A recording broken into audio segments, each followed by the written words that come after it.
Good morning eighth class. Good morning बेटा। मैं आपको पहली कक्षा में आपका रुचिरा संस्कृत की जो बुक है उसका पहला पाठ पढ़ा रही थी, जिसका शीर्षक है सुभाषितानी। मैंने बताया था कि अच्छी बातें या सूक्तियाँ।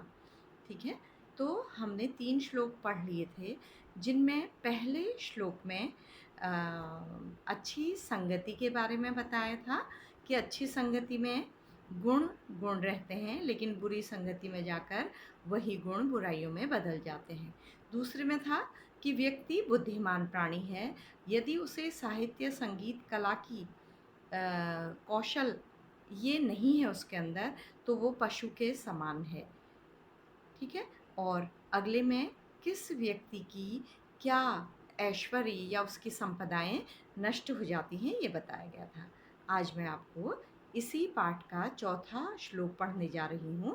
पहले मैं उच्चारण करके बताऊंगी, फिर मैं इसके शब्दों के अर्थ और फिर अनुवाद। ध्यान दीजिएगा। पीत्वा रसम तु कटुकम मधुरम समानम, माधुर्यम एव जनयेत मधुमक्षी कासौ, संततस्तथैव समसज्जन् दुर्जनानां श्रुत्वा वचः मधुरसूक्तं रसं सृजन्ति। क्या बताया गया है? मधुमक्खियों का उदाहरण देकर ये बताया गया है कि संत व्यक्ति संसार में हमेशा अच्छी बातें करते हैं। यदि दुनिया उनसे बुरी तरह भी बातें करे तो वे उसका उत्तर अच्छी तरह से देते हैं। तो उसको किस तरह से कहा है, देखिए। पीत्वा पीकर, रसम रस को, तू तो, कटुकम कड़वे, मधुम मीठे, समानम समान। कड़वे और मीठे रस को समान रूप से पीकर, माधुर्यम एव मधु को ही, मधुरता को ही, जनयेन जनती हैं मधुमक्षी कासव, मधुमक्खियाँ। तो क्या बताया गया है कि मधुमक्खियाँ फूलों के कड़वे और मीठे रस को समान रूप से पीती हैं और मधुरता को ही पैदा करती हैं, यानी कि शहद को पैदा करती हैं। चाहे फूलों का रस कड़वा हो या मीठा हो, उनका शहद कैसा होता है बच्चों? मीठा ही होता है। संततस्तथैव, संतः तथैव, संतों का स्वभाव ऐसा ही है, सज्जन ऐसे ही होते हैं। सम सज्जन दुर्जनानाम, वो दुष्ट लोगों के, सज्जनों के अच्छे वचन और दुष्टों के बुरे वचन को सुनकर मधुर सूक्त रसम सृजंती, मीठी सूक्तियों रूपी रस को ही पैदा करते हैं या मधुर भाषा ही बोलते हैं। चाहे सज्जन लोग उनसे अच्छी बातें करें या दुर्जन लोग बुरी बातें करें, वे स्वयं अच्छी बातें ही करते हैं। तो जिस प्रकार से मधुमक्खियाँ फूलों के कटु, कड़वे या मीठे रस को पीकर शहद को ही पैदा करती हैं, मिठास को ही पैदा करती हैं, उसी प्रकार सज्जनों का स्वभाव है। वे समान रूप से सज्जनों और दुर्जनों की कड़वी और मीठी बातों को सुनकर मधुर सूक्तियों को ही सृजंती, पैदा करते हैं या बोलते हैं। ठीक है, मतलब है कि सज्जन अच्छी बातें सुने या बुरी बात सुने, वे कभी बुरी बातें नहीं करते हैं। फिफ्थ, इसमें आपको क्या शिक्षा दी गई है बच्चों? चौथे में कि कोई भी व्यक्ति हमसे कड़वा बोलता है या बुरी बातें करता है, हमें उसका उत्तर बुरी तरह से नहीं देना चाहिए, हमेशा अच्छी बातें करनी चाहिए। अगला है विहाय पौरुषम, यो हि दैवम एव अवलंबते, प्रासाद सिंहवत तस्य मूर्धनि तिष्ठन्ति वायसाः। विहाय छोड़कर, पौरुषम उद्योग को, यो ही जो, निश्चित ही, दैवम अवलंबते भाग्य पर आश्रित होता है। प्रासाद सिंहवत महल में लगे हुए शेर के वत समान, तस्य उसकी, मूर्धनि मूर्ति पर, तिष्ठन्ति बैठते हैं, वायसाह कौवे। ये शाब्दिक अर्थ था। अब देखिए, जो व्यक्ति पुरुषार्थ को छोड़कर, कठिन परिश्रम को छोड़कर दैवम भाग्य पर आश्रित रहता है। जो व्यक्ति कठिन कर्म नहीं करता है, भाग्य के भरोसे रहता है, उसकी स्थिति कैसी होती है ये बताया गया है। महल में लगे हुए शेर की मूर्ति के समान उसके सिर पर कौवे ही बैठते हैं, उसकी मूर्ति के ऊपर कौवे ही बैठते हैं। यानी कि उस व्यक्ति का कोई सम्मान नहीं होता है, उसको कीर्ति प्राप्त नहीं होती है। किन लोगों को? जो भाग्य के भरोसे बैठे रहते हैं, परिश्रम नहीं करते हैं। जिस प्रकार से महल में लगे हुए शेर की मूर्ति के ऊपर कौवे बैठते हैं, उससे कौवे डरते नहीं हैं। क्या वास्तविक शेर के ऊपर कौवे बैठ पाएंगे? नहीं। तो मतलब ऐसे व्यक्ति का सब जगह क्या होता है? अपमान ही होता है। एग्जाम्पल के द्वारा समझाया गया है। तो बच्चों, इससे आपको क्या शिक्षा दी गई है कि यदि आपको समाज में सम्मान पाना है, कि लोग आपको सम्मान की दृष्टि से देखें, आदर की दृष्टि से देखें, तो आपको परिश्रम करना चाहिए। अगला बच्चों, वृक्षों का महत्व बताया गया है। पुष्प, पत्र, फल, छाया, मूल, वल्कल, दारू भी अलग अलग शब्दों को मिला दिया गया है संस्कृत में। इसे संधि कहा जाता है बच्चों। ठीक है। धन्या महीरुहा येषां विमुखम यान्ति न अर्थिनः।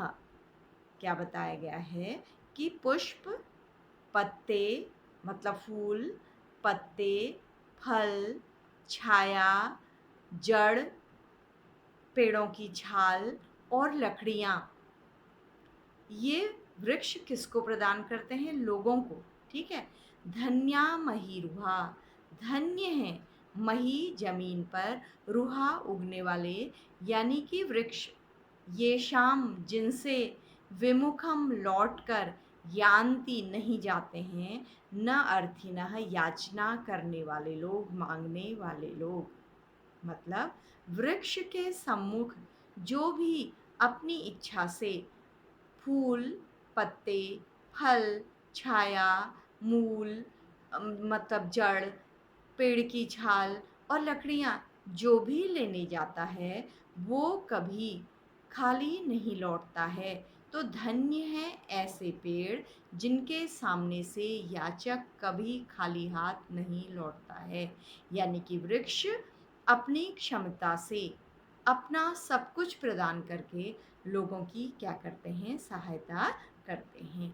यानी कि बच्चों, जो हमारे पास होता है, यदि उसकी किसी को आवश्यकता है तो हमें उसकी सहायता करनी चाहिए, उससे इनकार नहीं करना चाहिए। ठीक है। आपने ऐसे एग्जाम्पल अभी कोविड के टाइम में देखे होंगे कि लोगों ने कितनी हेल्प की बच्चों, भूखे लोगों को खाना खाने के लिए, खिलाने के लिए, मरीजों की जान बचाने के लिए। और अभी भी आप देख रहे हैं कि बहुत से लोग दूसरों की मदद करने से पीछे नहीं हटते हैं। ठीक है। अगला है, अगले में एक महत्वपूर्ण बात बताई गई है कि हमें किसी विपदा के लिए हमेशा तैयार रहना चाहिए, पहले से ही तैयार रहना चाहिए, क्योंकि ऐसा करके हम कष्ट के समय घबराते नहीं हैं।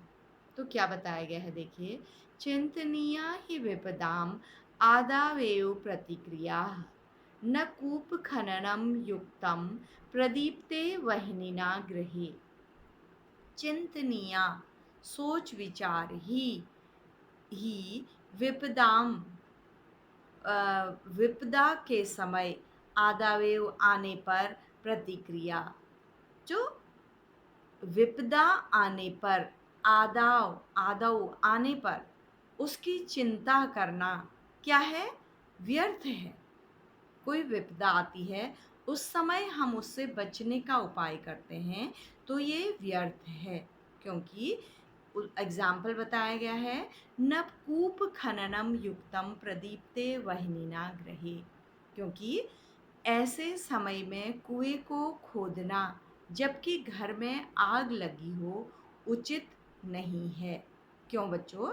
क्योंकि जब तक आग लगेगी हम कुआं खोदेंगे तब तक हमारा घर क्या हो जाएगा, जल जाएगा। तो ये एक लोकोक्ति है कि घर में आग लगने पर कुआं खोदना, कि हम जब भी कोई समस्या आती है तब विचार करते हैं कि हम इस समस्या से पार कैसे पाएंगे।